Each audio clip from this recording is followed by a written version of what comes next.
Blade versus Buffy. The Daywalker versus the Vampire Slayer. He's Wiz and I'm Boomstick. And it's our job to analyze their weapons, armor, and skills to find out who would win a death battle. They're known by many names. Revenant, Vortalok, Nosferatu. Vampires. When the moon is out and the night is young, these undead demons are out for blood. Fitting then that the greatest foe of those who stalk the night is the one who can walk the dead, Blade. Is that really his costume? Now there's a man who doesn't file his taxes. Blade is one of the coolest superheroes ever, and recently kickstarted the comic book movie Crane. And yet, he is also seemingly the only one who knows or cares that in the world of Marvel, vampires exist. Seriously, nobody talks about this. Blade doesn't need anyone's help. He'll just farm by himself. Even Blade's birth was hardcore. Just as young Eric Brooks' mother was in labor, her attending doctor turned out to be the vampire Deacon Frost. And he drank her blood right before she gave birth. This infused Eric with Frost's vampiric blood, turning him half human, half vampire, a Dampier. Giving him a ton of vampy powers, but none of their weaknesses like garlic, holy water, or sunlight. Eric would hone these abilities under the tutelage of vampire hunter Jamal Lafari, sharpening him into a blade that would reap the vampire plague for good. Blade is strong and fast enough to toss around 1,000-pound demons and cut bullets out of the air. He can keep up with Wolverine, who can deflect Cyclops' light-speed optic blasts, and his Kevlar DuPont armor helped him take the top of Count Von Stott's castle exploding. He can heal small wounds immediately and sniff out the supernatural with his hypersenses. Also, his fangs can drain his victims of magical energies. After studying the ways of Hong Kong Kung Fu movies, Blade became a master martial artist. Ah yes, the Rufus from Street Fighter School of Kung Fu. While the only martial art he's been stated to know is Krav Maga, we know he's mastered more. So for the full scope of his martial arts ability, we'll examine the Blade movies as performed by Wesley Snipes. By looking at Snipes' training and choreography, we know Blade uses Kung Fu, Capoeira, Brazilian Jiu-Jitsu, Eskrima, kickboxing, Shotokan karate, and Hapkido. Add on Blade's knack for stealthy takedowns, and I guess you could call him Marvel's Batman.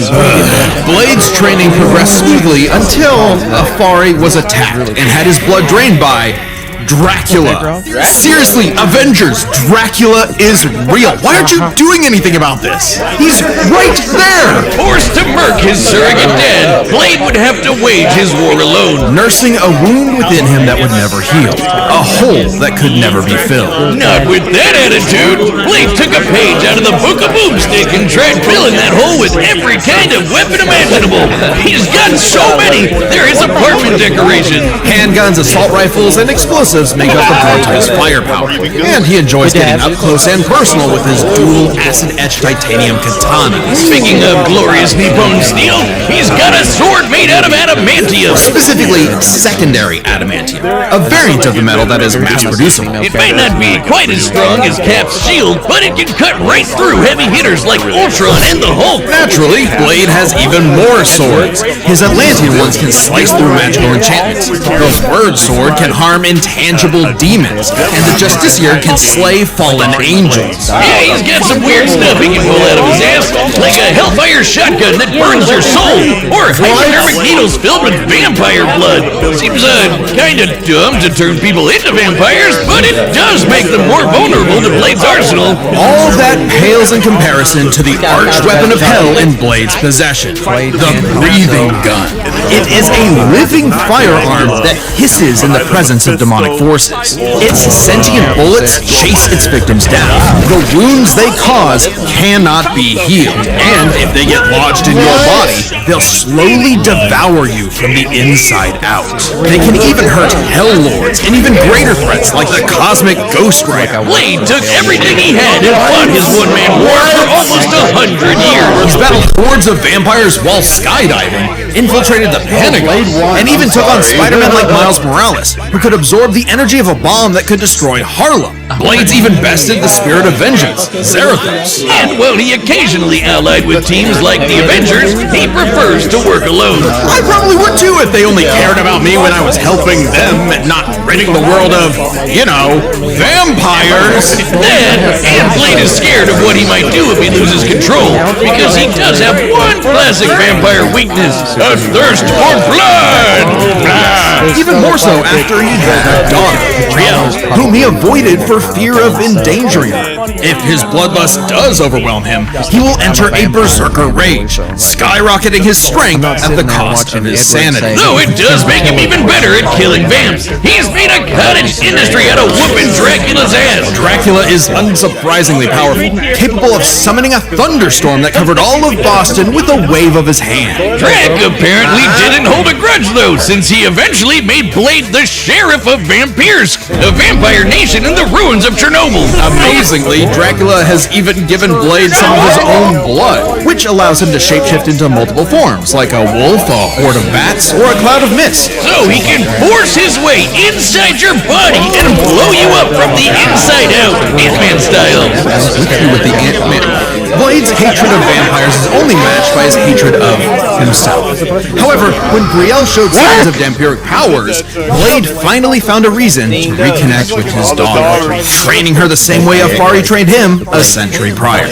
Even after Blade was possessed by the first vampire ever and tried to take over the planet, Brielle put her dad's teachings to the test, saving both him and the world. And proving that Blade's lonely war need not be so lonely anymore. With his daughter at his side, and also this plant creature pet called Boy Thing, let Marvel's vampires beware. Should they indulge their unnatural urges, they'll be sure to meet their end at the tip of his blade. In every generation, there is a chosen one. She alone will stand against the vampires, the demons, and the forces of darkness. She is the Slayer. For thousands of years, a new Slayer would be granted incredible powers, and was destined to die young in battle against evil, passing their powers on to the next Slayer, and the next, and so on. That is, until the newest Slayer would change everything, Buffy and Summer. Not exactly the first girl you think is the savior of humanity. Buffy's only goals in life were, in her own words, graduate from high school, go to Europe, marry Christian Slater, and die. But that would all change when the Watcher Merrick appeared and revealed her destiny. Like, total bummer. Merrick trained Buffy in the arts of vampire slaying, and she became so efficient that she burned down her school. Forcing her and her mom to move to Sunnydale, California to start a new life, far away from any more bloodsuckers and bad makeup. Unfortunately, small problem, Sunnydale just so happened to be right on top of a hellmouth, where the boundary between Earth and Hell is permeable. Yeah, that sounds like the valley, alright. Along with new Watcher Giles, Wallflower Willow, part-time bad boy, part-time sad boy Angel, magical retcon sister Dawn, and Xander. Everybody hates Xander right here. Buffy and her Scooby gang would battle a never-ending series of monsters. And we mean truly never-ending. Sure, there's the TV show, but Buffy has also been slaying vampires across video games, comics, and 128 novels. Tens of thousands of pages of Buffy lore you've never heard of. But we're just crazy enough to speed read them all. Buffy carries a variety of anti-vampire weaponry. There's wooden stakes, of course, sometimes dipped in Gorgon venom that can turn you to stone. Though she's also experienced with axes, swords, quarterstaffs, holy water, just about anything. You said it! When she fought an ancient demon unable to be killed by any weapon forged in his time, Buffy introduced his stupid ass to the 20th century. She's also a master of Aikido, Judo, Jiu-Jitsu, boxing, kickboxing, wrestling, karate, kung fu, wushu, tai chi, kendo, capoeira, and taekwondo. Buffy apparently thinks Hong Kong's kung fu movie masters could learn a thing or two. No kidding. Thanks to her Slayer senses, her reflexes are fine-tuned enough to dodge close-range Gatling gun fire, lightning bolts from the sky, and even beams of light. She's kept up with another Slayer, Faith, who can dodge laser beams from point-blank range. Buffy's strong enough to bend rebar, punch this 4.5-ton bat monster into the air, and, Smash! Hard enough to tear apart a building! And despite her lack of armor, she can survive massive explosions, like the one that destroyed Cephalian's lair that's bigger on the inside. She can even fight blindfolded, but if she is injured, she heals fast enough to be totally fine by the next episode. One time, Angel sucked out almost all of the blood from her body, and she survived. Doubly impressive since Angel's blood draining also drains magical energy. Yeah, Buffy's own magic makes her weirdly resilient to esoteric attacks, like when she expelled this misty shadow demon trying to possess her body, or when she resisted her soul being ripped apart and scattered across time. Or that time she jumped into a pit of boiling liquid so hot it could reduce people to skeletons. She was just fine. She might not show physical scars, but she sure has emotional ones. Being the Slayer put a huge burden on Buffy's life. Unable to live normally, she felt isolated, forced to internalize the trauma she faced on a daily basis. Sure, she had friends, but they couldn't understand her unique struggle. Like when Angel turned evil after he took her virginity and tried to destroy the world. That must be one of those metaphors. Sometimes the worst enemies, the ones you can't fight, and who don't fight back. Made even worse by her having all the memories of the other Slayers bouncing around in her head, dating back to the Stone Age. Buffy has dreamt of every battle a Slayer has ever fought, and can call upon those skills in a fight, even subconsciously. But this includes the memories of their deaths. Countless women violently dying young, a reminder of her inevitable fate. A fate that came to pass when she fought the Hell God Glory. After leaping into Glory's reality-ending interdimensional hole, A glory hole, if you will. Buffy sacrificed herself to save the universe, dying a hero's death. Appears my glory hole joke was poorly timed. Finally freed of her unfair earthly responsibilities, Buffy's soul ascended to heaven in perfect bliss. Until her friends brought her back to life in the agony of existence!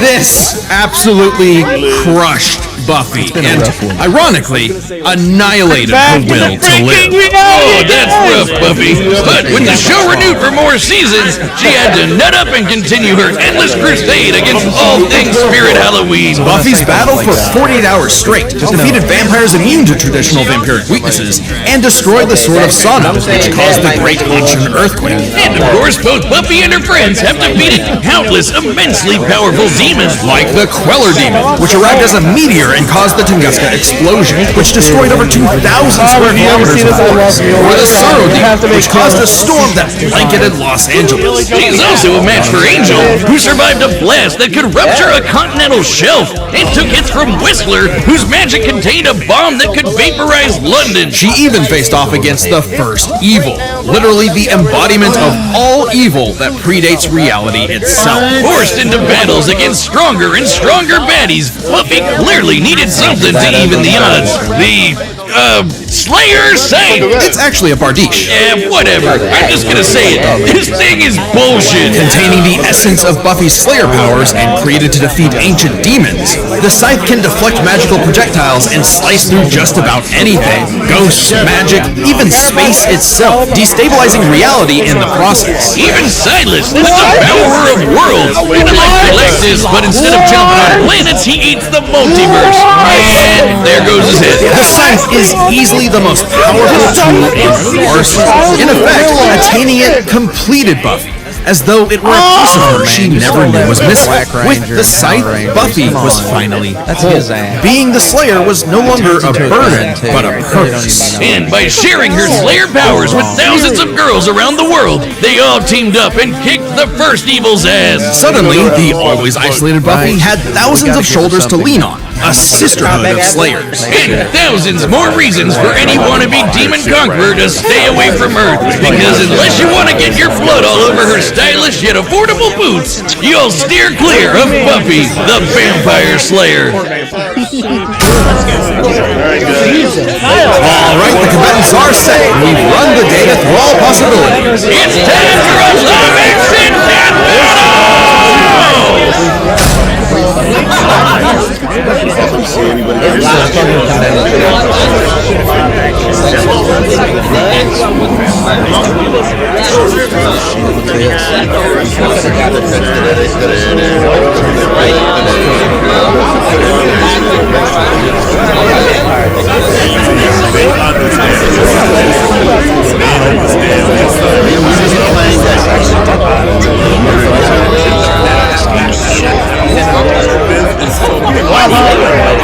Yeah, so like there is no winning.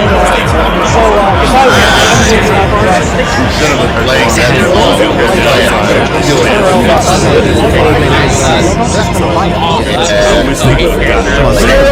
you guys are gonna die.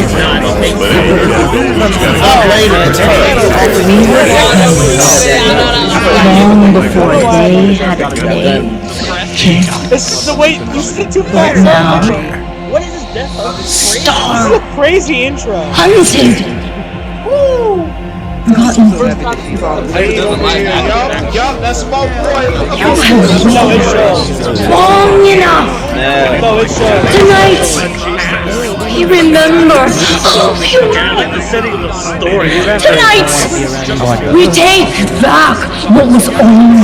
Oh, don't touch blade like that. Okay. You'll lose that hand. Did you see the realization on his face?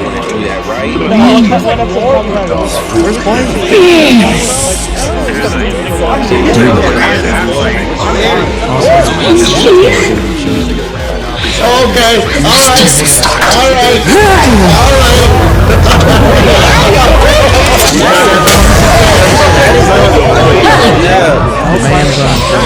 How they gonna start fighting?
Nice call, man.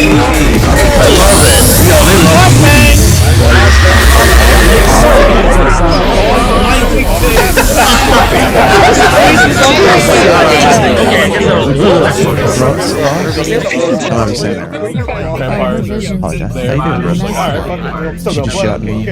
Oh, Buffy gonna think he's bad. Okay. Wait. Oh no. Now wait a second. Now you have a character that's like all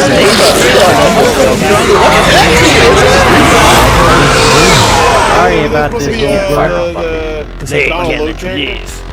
Wait!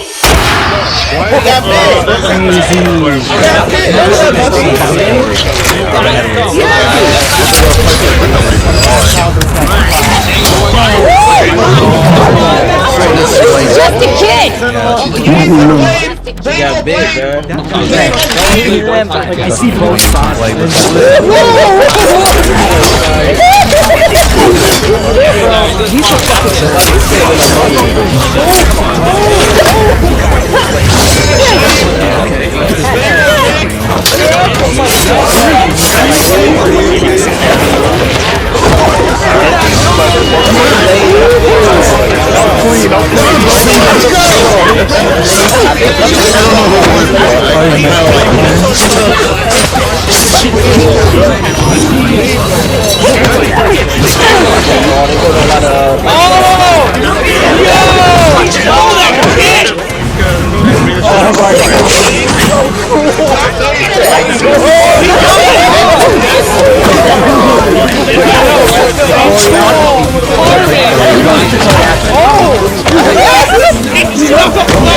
You want your damn line?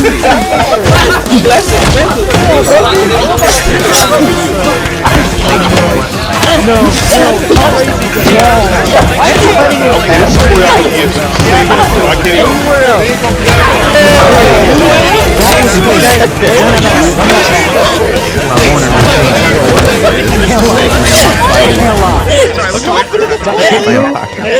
Shit, I won't even kill him.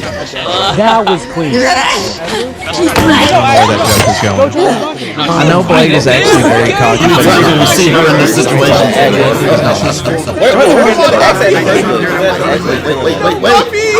Wait. and I've watched every single movie.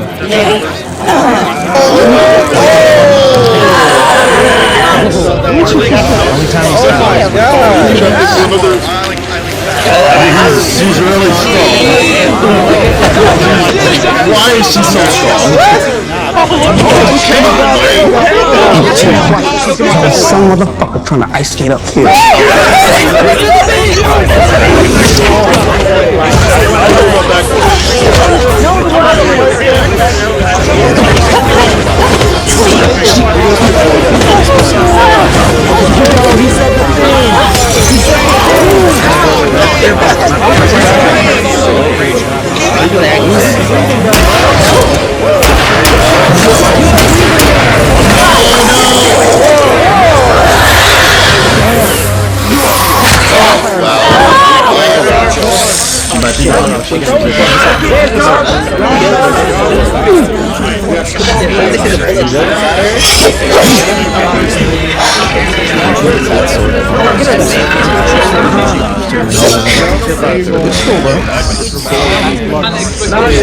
Another sword!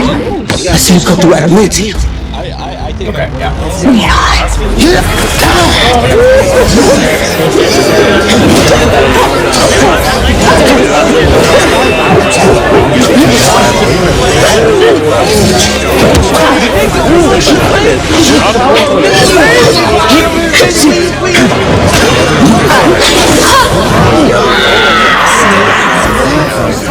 Hey, samurai her right now, bro. Hit her with the samurai.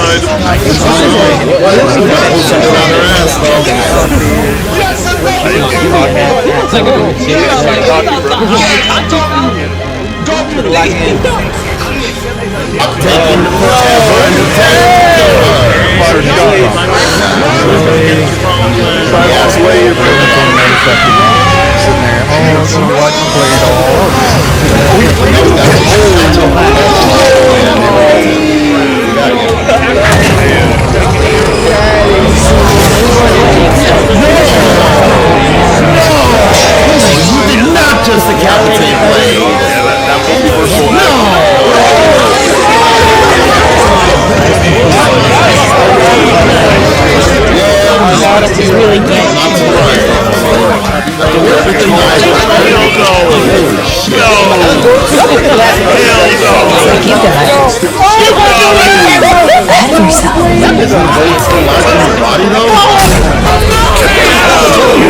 Blade tenured no longer.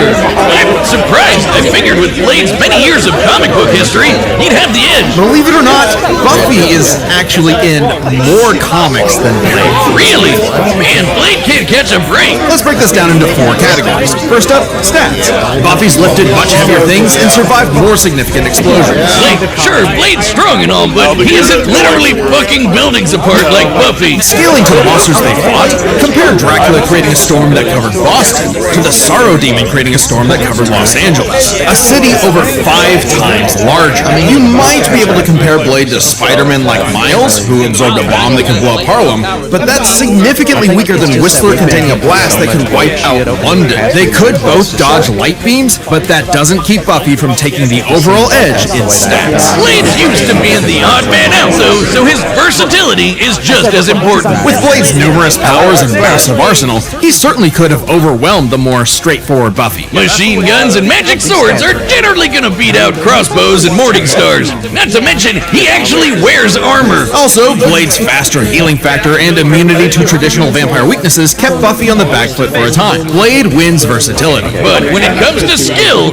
Buffy's got plenty of experience fighting armed opponents barehanded. Both of them were masters of a similar number of martial arts. And Blade has been kicking vampire ass for a century, way longer than Buffy's even been alive. While Blade may have more personal experience, Buffy's ability ability to draw in Slayer battles dating back to the Stone Age, at least 40 times older than Blade, gives her the superior skill. Even then, they both had weapons and abilities so powerful they could end the fight instantly, regardless of all else. They're trump cards. Fortunately for Buffy, she actually countered almost all of what Blade could throw at her. Withstanding Blade draining her energy with his bite? Check. Resisting the Hellfire shotgun destroying her soul? Check. Preventing Blade turning to mist and exploding her from the inside out?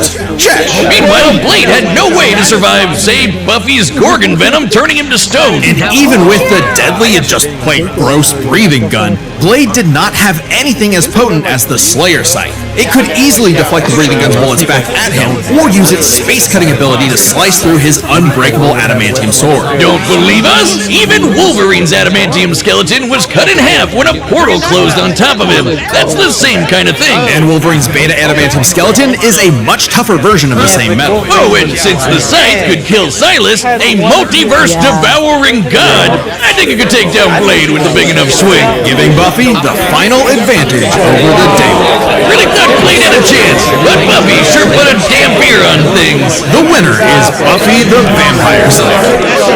Next time on Death Battle.